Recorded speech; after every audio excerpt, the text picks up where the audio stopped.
all kinds of fields: psychology, engineering, chemistry, medicine.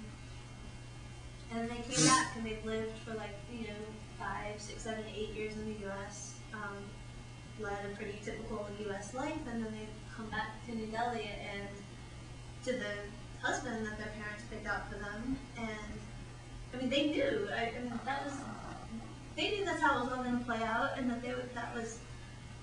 I just had a hard time imagining how they could make that transition, from living a Western life, getting a higher, degree in the sciences, and then going home and not just kind of having to stick that in her pocket and take care of the house and the husband. Yeah, it's really, well, one important thing to note is that generally if women are sent to Western countries to get education, they have a immediate family there. They have a brother there who is settled and married, or they have aunts and uncles, things like that. They're not just thrown out. And they will be living with the family most likely. Yeah. So they're not just going to be allowed to, okay, sure, you want to go to the United States and get your doctorate. There you go, you're an adult, make your decisions. That's not done.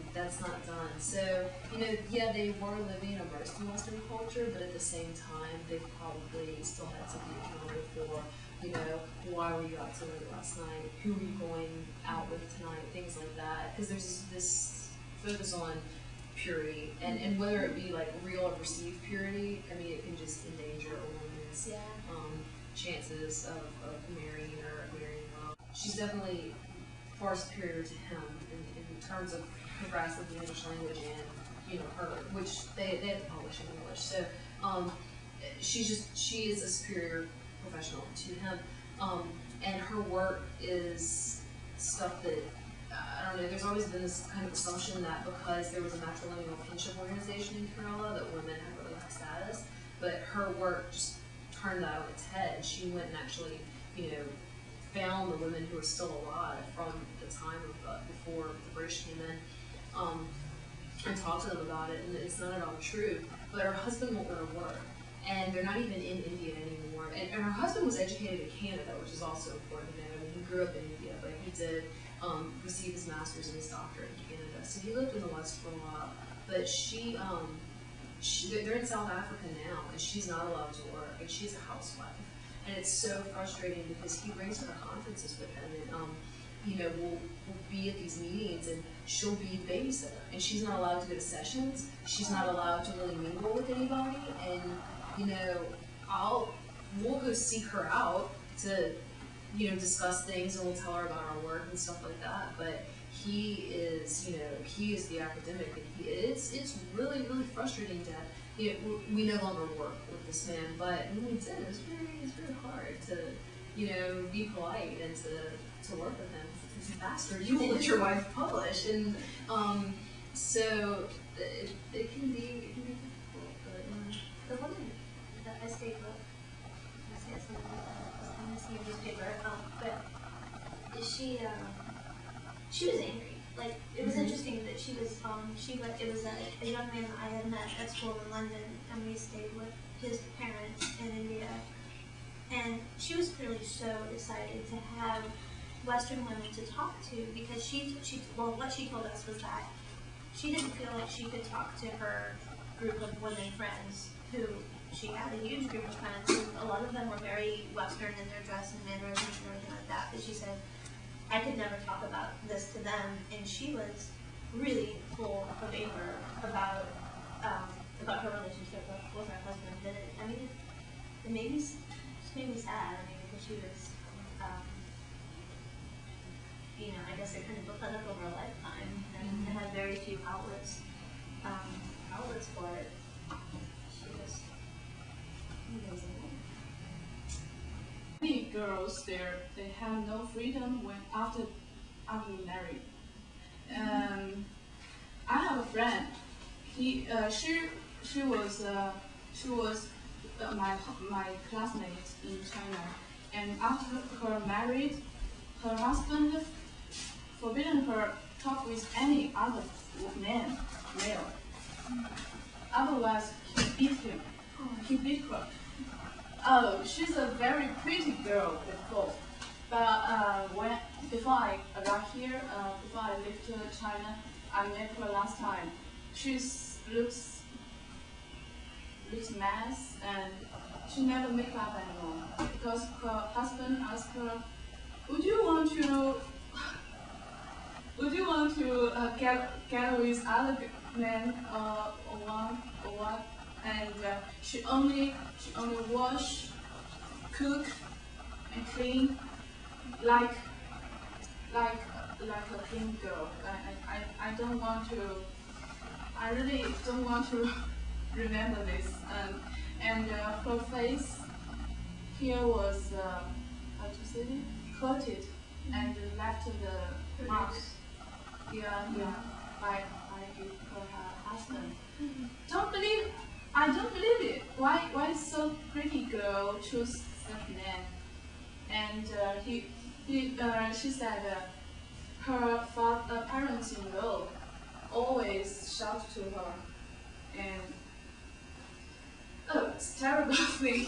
Yeah, because I live in big city, modern city. I never heard about those things.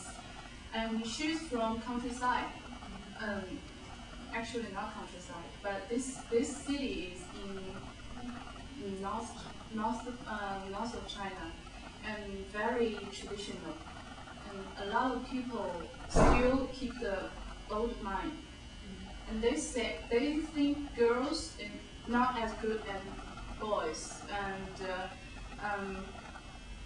they even ask her husband, require her for a boy. If she have a girl, and we can see it when the baby is after 3 months. If he finds it's a girl, he will require her to take it out.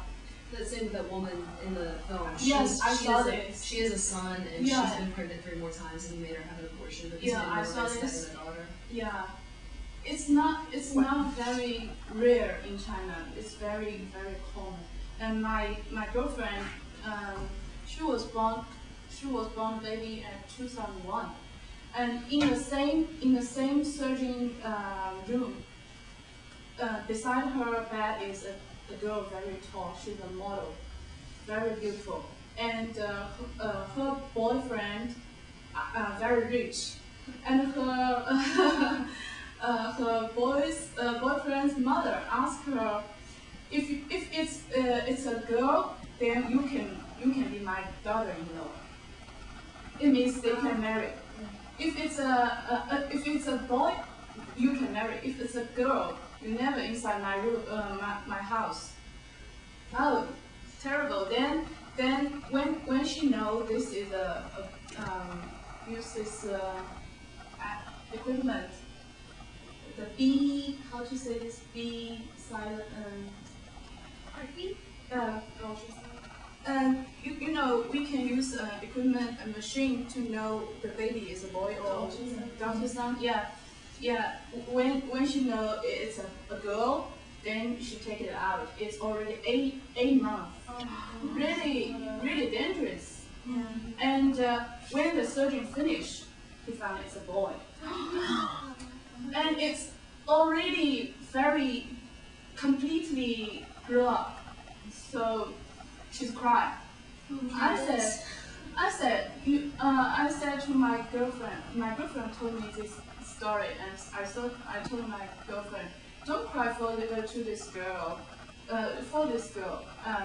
Don't sad, because she can decide, make a decision. If she wants this boy, this child, she don't want to do this. She's not really want to be a mother. She only want to be a rich woman. And after that, of course, this girl, I don't know if she separate with her boyfriend or not.